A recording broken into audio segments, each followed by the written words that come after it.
قال بينما رسول الله صلى الله عليه وسلم قائد إذ دخل رجل فصلى فقال اللهم اغفر لي وارحمني.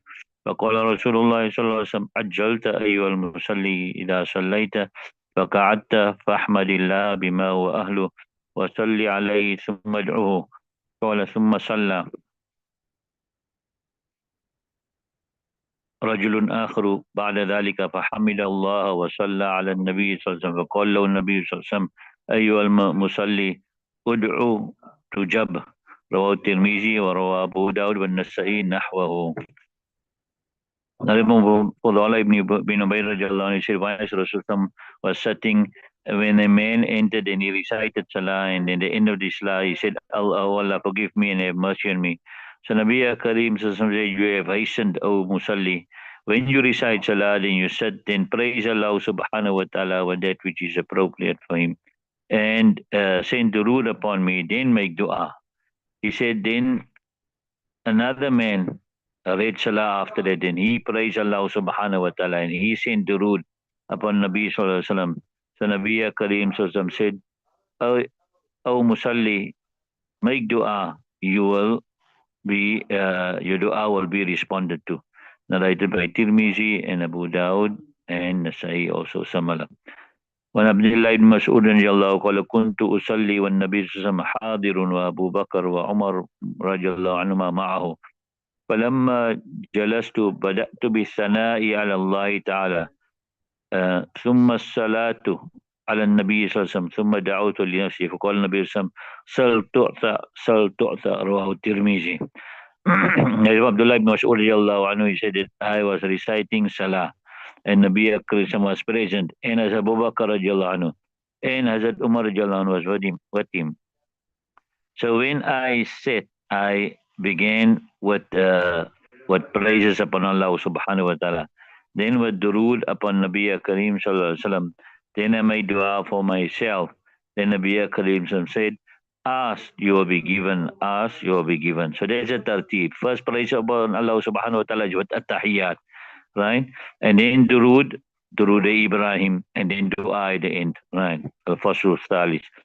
ونبي هريرة رضي الله قال قال رسول الله صلى الله عليه وسلم من سره أن يقتال بالمكيال الأوفى إذا صلى علينا أهل البيت فليقول اللهم صل على محمد النبي الأمي وأزواجه أمهات المؤمنين وذريته وأهل بيته كما صليت على آل إبراهيم إنك حميد مجيد. رواه أبو داود. Now Abu Hurairah says, Nabi Akram says, whoever it makes him happy, that he will get the full reward. Yuktal will be measured with a full measure, right? When he makes durood upon us, that is the Ahle Bayt, right? Then what should he say? He should say, oh Allah, Allahumma salli ala Muhammadin Nabil Ummiyi wa azwajihi ummatil mu'minin wa dhurriyyati wa ahli bayti kama sallaita ala ali Ibrahim innaka Hamidum Majid. Rawahu Abu Dawud, right? So this is the durood that he should recite. So, right. So one of the special names of Nabi Karim Sallallahu was Ummi, right? And this title of his was in the Injil and in the Torah. And Ummi, what does it mean? It literally it means that person who cannot read or write and did not also study at any educational institute and did not learn from anyone. And because Ummi is attributed to which means mother, it means that just as when a person is born, he doesn't know, he didn't learn anything as yet. Likewise, Nabi Karim didn't learn from anyone, right? And some say Ummi refers to Ummul Qura, right? Which is the mother of all cities, Makkah, right? So they say Ummiya means that Nabi Akram will be born in Makkah. Right. One Ali radiallahu anhu qala Rasulullah sallallahu alaihi wasallam al-baqilu alladhi man dhukirtu indahu falam yusalli alayya. Rawahu Tirmizi wa rawahu Ahmad an al-Husayn ibn Ali radiallahu anhuma وقال تلميذ هذا حديث حسن صحيح غريب. Nabi Moulana Ali radiallahu anhu said that Nabi Karim says This miserly person is that person whom I mentioned by him, and he does not send durood upon me. Right. Nabi Kareem Sallallahu Alaihi Wasallam has favored this ummah with uncountable ni'mats and favors, right? And his ihsan upon us is also numerous, and therefore, leave alone just taking his name, we should be ready to give our lives for just for his name, right? ونبي هريرة رضي الله قال رسول الله من صلى علي عند قبري سمعته ومن صلى علي نائيا أبلغته رواه بيهقي في شعب الإيمان. Now, Abu Hurairah said that Nabi says, whoever sends durood upon me at my qabr, then I hear it. And whoever sends durood upon me from far away, then it it is conveyed to me. Then it is conveyed to me. In other, ublightu, it is made to reach to me. Right. Uh, right. There's nothing to explain there. When Abdullah Amrin radiallahu anhu قال من صلى على النبي صلى الله عليه وسلم واحدة صلى الله عليه وسلم وملائكته 70 صلاة رواه أحمد. Abdullah ibn Amr radiallahu anhu said, whoever sends durood upon Nabi Akram once, then Allah subhanahu wa ta'ala and his angel sends 70 rahmats upon that person. Right. Outwardly, yeah, this hadith could be referring to the day of Jummah, because every act on the day of Jummah is multiplied by 70 times. And therefore they say Hajj Akbar when Arafat is on the Friday. In Arafah. Now at the moment they got Arafah on Thursday today. Got Arafah today. So when Arafah is on a Friday, then you get the reward of 70 Hajj. Right.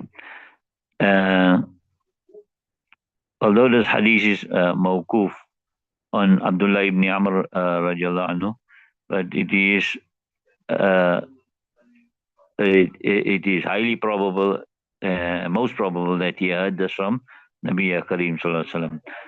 وعن رويفع رضي الله عنه قال أن رسول الله قال من صلى على محمد وقال اللهم أنزل المقعد المقرب عندك يوم القيامة وجبت له شفاعتي. And was Ruwayfi radiallahu anhu said, Nabi Karim says, whoever sends durood upon Nabi Karim sallallahu alaihi wasallam, and he said, oh Allah, grant him this close position by you on the day of Qiyamah, then my shafa'at becomes wajib for him, Rawahu Ahmad. So this refers to the day of Qiyamah, when Allah also, when Nabi Karim sallallahu will stand up and he will say the special praises to Allah subhanahu wa ta'ala, and then he will go into sajda and intercede for the reckoning to start, right? So like that, Nabi Karim sallallahu shafa'at is established for all the believers of this ummah, right? And they will all be the recipients of the shafa'at. But here it means a special shafa'at. It could also, you understand? For this person, here is a special shafa'at. It could also mean that this is a sign that he will die with iman, because the shafa'at is only for the Muslims.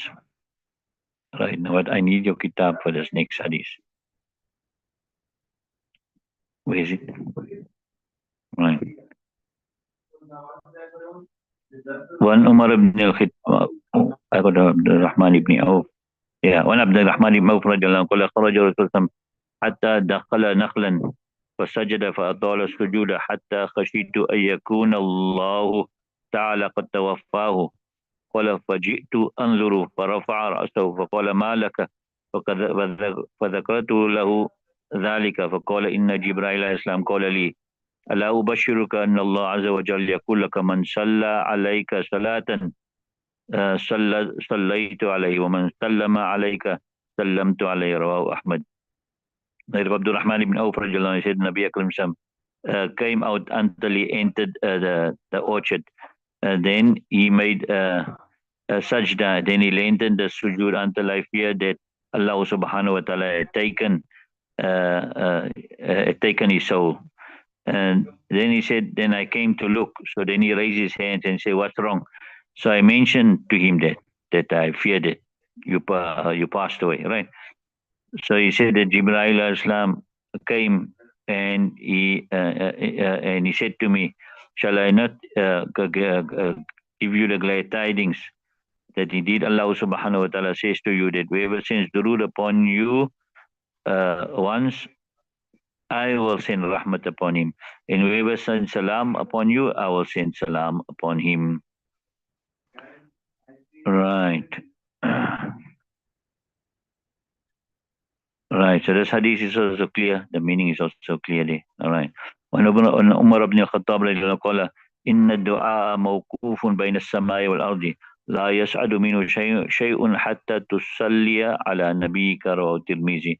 And Umar al-Khattab رضي الله عنه says, Nabi Akram says that indeed, he says, who says? As Umar says, yes, the dua is suspended between the heavens and the earth. Nothing from it will ascend until you send durood upon your Nabi Kareem sallallahu alayhi wasallam. Right. Allama Tibi Rahmatullah says regarding this hadith that this is possible, that this is the words of Hazrat Umar radiallahu anhu, right? And it's also possible that this is actually the words of Nabi Kareem sallallahu alayhi wasallam.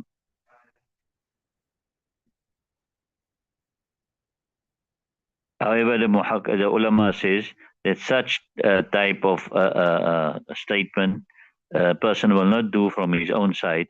So therefore, it's only probable that he took this from Nabi Kareem sallallahu alaihi wasallam. Babu du'ai fit tashahudi. The chapter of the dua in tashahud. Right. It's mentioned in the books of fiqh, right?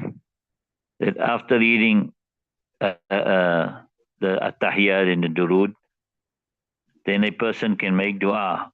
Whatever dua he wants, he can make, but it mustn't resemble the speech of people. You understand? So you won't make a dua like, oh Allah, grant me this or grant me that. Worldly things, you understand it? You shouldn't make that type of dua. Rather, you will make the ma'asul duas. So those du'as a person will read, which is manqul and transmitted from Nabi Karim sallallahu alaihi wasallam, and that is best to read those du'as. When Aisha radiallahu anha called, كان رسول الله يدعو في الصلاة يقول اللهم إني أعوذ بك من عذاب القبر وأعوذ بك من فتنة المسيح الدجال وأعوذ بك من فتنة المحيا وفتنة الممات اللهم إني أعوذ بك من المأثم والمغرم. فقال له قائل ما أكثر ما تستعيذ من المغرم؟ فقال إن الرجل إذا غرم حدث فكذب ووعد فأخلف. متفق عليه.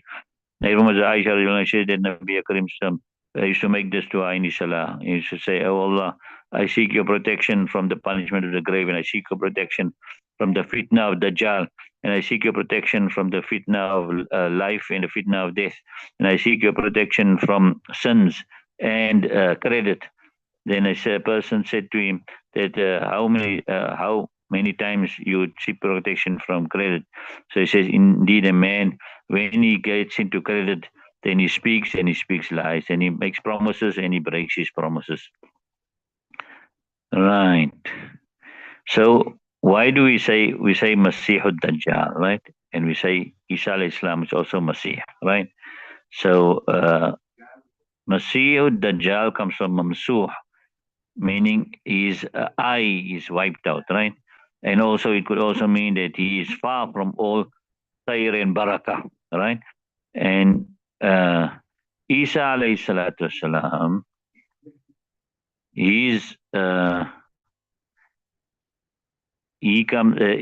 taken from Sayyah. In other words, he's the one who travels a lot, right?